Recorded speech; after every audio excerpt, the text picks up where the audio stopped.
Welcome to the Indiana 4-H Clover Call podcast, where our goal is to share information about the people and programs that make the Indiana 4-H Youth Development Program such an important part of our communities.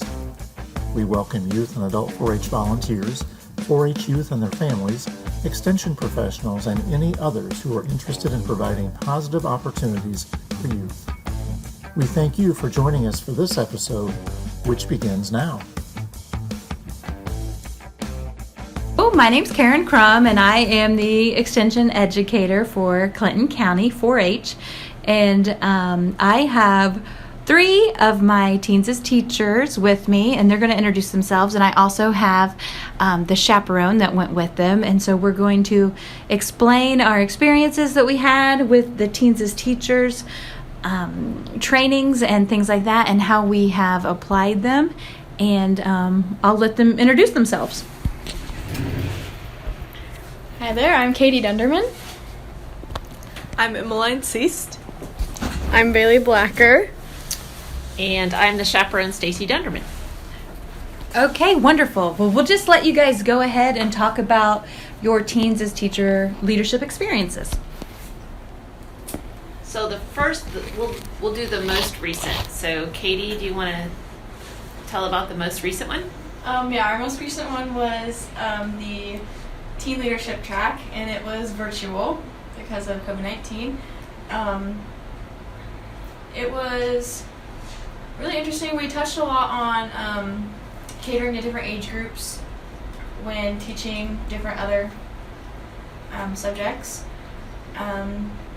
like basically, kindergarten through 2nd grade, 3rd grade through 5th grade, middle school and high school, and how they all know different things, have different levels of learning, different types of learning. It made teaching a lot easier. So We also presented our little agree to disagree and a couple other leadership activities over Zoom. It was really good to get the feedback from everybody and actually be able to present to a group, even if it was online. But that was a lot of fun. I enjoyed that one. And what did we plan? We planned one. Oh yeah, we planned the Spark Club. Oh yeah. But we didn't have to do that. Yeah, we planned the Spark Club leadership one, but we didn't have enough people to come. But we had it all planned out and used the different activities from the Teens for Teachers. And we might want to pull that one out again. So we do have a leadership project that was passed down from state 4-H. And so if we get some kiddos, because obviously we do junior leaders if you're in 7th grade or above, but leadership can be a project for 3rd grade on up. And so if we have more interest, I definitely would want to do that again. So, okay, wonderful. All right. And then the year before, we went to the actual Camp campus training. So do you guys want to tell about that was your favorite, the biosecurity track. And that was your first time going to Teens for Teachers. Yeah. So let's talk a little bit about that. So you went to Camp Tecumseh up near Brookston, and so talk a little bit about that. Did you get to spend the night? Did you get to? Yeah. So it was 2 days, 3 days. 3 days. I thought it was 3 days. It was a couple days. It was a few days. It was a few days. We spent the night. Every day we went and did different activities in different parts of the camp. I thought it was really cool how we all got to present to each other after learning the different activities. That was really nice. And I also liked how we got to pick which activity we presented. And there were different activities for all different types of learning. There was, PowerPoint presentations. There was the Lego one. There was the germs one. The germs one was really cool. That was my favorite. Mm-hmm. Yeah. But it was really cool just to stay up there and have the experience and just get to be surrounded with all these other leadership people. I really liked how we, at the beginning, we started off as the whole group and learned things that applied to like Katie mentioned, teaching to different age groups or different learning styles and all of that. But then towards the end, we kind of broke down into our specific tracks and then really learned more about that and how to specifically apply everything we've learned to our specific track. It was very interesting to learn. I thought that was good. Bailey, do you remember the teach back Can you explain what the teach back? You don't remember? One of you guys remember what the teach back is? Yeah. So what we did was we chose an activity. We did the germs one, right? Yeah, we did. With like the pigs Yeah. and you would Pig and like the- scoot them the around the black barn light, and show how germs travel Yeah. through. Which we didn't know COVID was coming. Yeah. So this Oh my became God. very It was very ironic. Yes. Very relevant. Yeah. Very soon. Yes. But so we presented that activity to a group of It was like what, there was 5 other yeah. teams or something like that. From different tracks too. Right. There was people from different tracks, so it was like a variety. And then every group had to submit an analysis on a different group. Yeah. And it was really Feedback. nice to get that feedback just Yeah. like on paper. Yeah, especially from groups who had gone through what we did. Yeah. And were looking for the same types of things that we were. So. Yeah. Yeah, that's really good. I feel like with YQCA and things like that too. So we talk about biosecurity. At least we did last year. This year it wasn't in it, but I hope they bring it back for this coming year. So that's really important, especially with a worldwide pandemic. Yeah. Yeah. Okay, good. Anything else you guys want to talk about that? Well, I would say kind of the format of Teens for Teachers is they go back each year and learn a different track, but and then they do an overview of how to teach. So it's kind of, you can build every year. So a lot of teams had been there many times And have done every track. Yeah, and done most of the Right. tracks. So Well, I was super excited. I have worked and worked here in Clinton County to get a team, so thank you, girls. For and then you've gotten to go a couple of years, and maybe, this year it's coming again in February, so we'll see. I know you're getting super, super busy with stuff. So. But do you want to talk about your pollinator thing as well? Sure. When we did that our freshman year, right? and you had to Couple years you had to apply. Yes, Yes, you you had did to have to apply, apply. and we got selected for, was it county based, right? Yeah. For Your county. mom's the one that found it. Yeah. Yeah. Yeah, it's just like, this would be so interesting. So she's like, you should We love it, yeah. But we applied online and we got in. And then the first thing we did was the planting, was that right? Yeah, we went to, It was up north. It was up by Plymouth. Yeah. it was a factory or Mhm. something, and we went and planted pollinator gardens from seed kits. We had like a little demonstration. I made like little bee bracelets. And then He I did honey. did the hex bugs. Okay, yeah, we have hex bugs with the honeybee challenge. I did that And one. we just had like a little demonstration for kids to come through and they could watch us plant the garden. They could help Mhm. plant the garden, just spreading information about pollinators and everything like that in general. Yeah. That was a really fun experience. I really like that one. And we've taken that one to the fair a couple of years now. That summer you did the fair. You were in the commercial building. You had Yeah. a table at the Yes, we commercial had a building. table in the commercial building. We went to the state fair and then Oh yeah, we did. we presented at the state fair. Just did a couple of the little activities that they gave us, like the bracelets again and the honey and the hex bugs and all of that stuff. Yeah, and then We did like the county fair and too. county fair this past year. Yeah. We were supposed to do pollinators, and we ended up doing biosecurity because we brought the wrong bin. Hey, that's okay. We're still Yeah, right. applying what we've learned, which Yes. is really, really good. Problem So. solving. Yeah, that's good.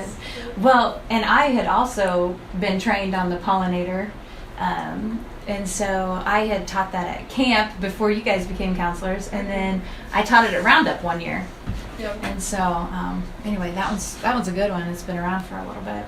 And then you got to go. What did you get to go to out in? Was it It Chevy was- Chase? Or was Yes, it? it was Yeah. the Agri-Science Summit, Teen Agri-Science Summit or something like that. Yeah. I was just looking at those pictures actually today.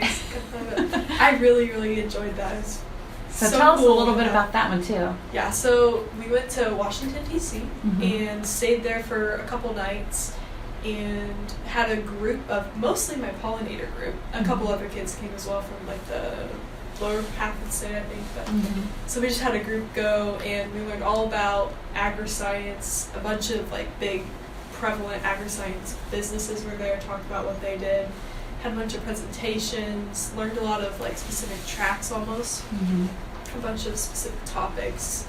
I think I did like food security, and there was like cattle production, just all sorts of random agricultural topics. And we got to tour the Capitol, see all sorts of sites. It was a lot of fun. Met so many people across the nation. Yeah. It's really Yeah. had a bunch of cool presenters too. That's Uh-huh. interesting.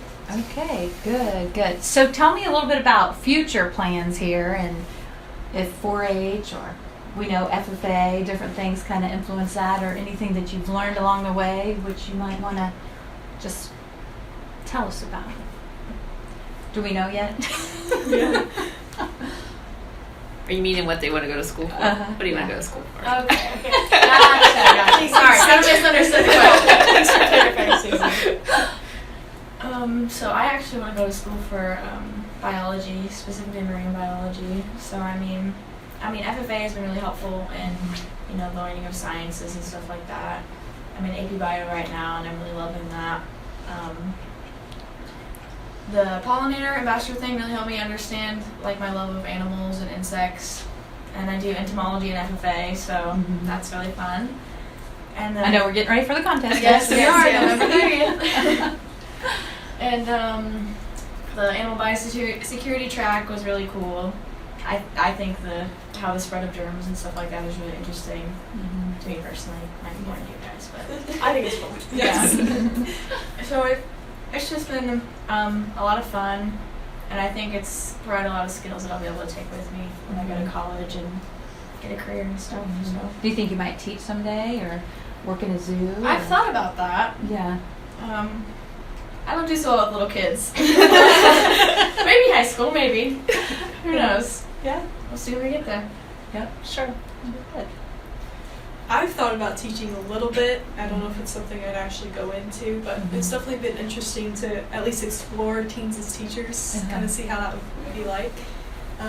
And also I'm pretty interested in like natural or science type stuff, so like pollinators, animal biosecurity, all of that stuff has really been neat, very interesting to me, and agri-science, all that stuff. So. In FFA, like Katie said, I do entomology and soil judging and all that good stuff. So just a lot of natural, environmental stuff has really been neat to explore and gain all those skills, speaking and presenting and just learning as a teacher and a student. So. Good. For me, I've grown up on a farm my entire life, so like I have a lot of background in animals. I'm really not sure what I want to go to college yet or for, but hopefully gonna figure that out soon. But it'll definitely be something in the ag industry because I enjoy being around animals and doing like FFA stuff. Like Emmeline said, she does soils. I do soils as well, and I'm also on the crops judging team. So that's definitely something that I want to go into. Something related to ag. So we're thinking about Purdue. Probably. Yep. She's not sure, but you two think so? Her mother works there. My so mom she- works at Purdue, so I'm kind of pushing my there's children a little also. bit of a push to go to Purdue because tuition discount and all that. So You can't beat that, really. Yeah. So, okay, great. Well, thank you again for your time. Is there anything else anybody wants to share with us? Oh, I had one thing about the pollinator thing. Yes. It's kind of off topic. No, you're We fine. got to go to Purdue and like actually learn about the entomology and like the professor of entomology. I can't remember what their name was, but we got to go into like their garden and see all of their stuff. That was it very, was very so neat. cool. I really enjoyed that. I forgot about that. Yeah, we had like a whole training thing. We got like binders full of information. Oh, I would It was say a that great too. For experience. the Teens for Teachers and the pollinators, we got like this huge tote of all this. Like All they the give you materials. literally every Yeah. supply you would ever Yeah, need. very it's prepared. great Yeah. because that way you have all the supplies to be able And to they do always those give you activities. the binder that has every activity, how to do it. So like 4 years later, we could present animal biosecurity. Yeah, there it is. Yep. Absolutely. Well, that's good. Yeah. You have your kit ready to go, and you can just pull it out and use it. We like to do that stuff in 4-H too. Okay, great. Well, thank you so much for your time and for this, and I really appreciate it. Thank you. Interested in learning more about Indiana 4-H? We invite you to visit our website, extension.purdue.edu/4H, or contact your local Purdue Extension office and ask for the 4-H Youth Development Extension Educator. Be sure to subscribe to this podcast so you won't miss an episode. We look forward to joining you again on the next Indiana 4-H Clover Call.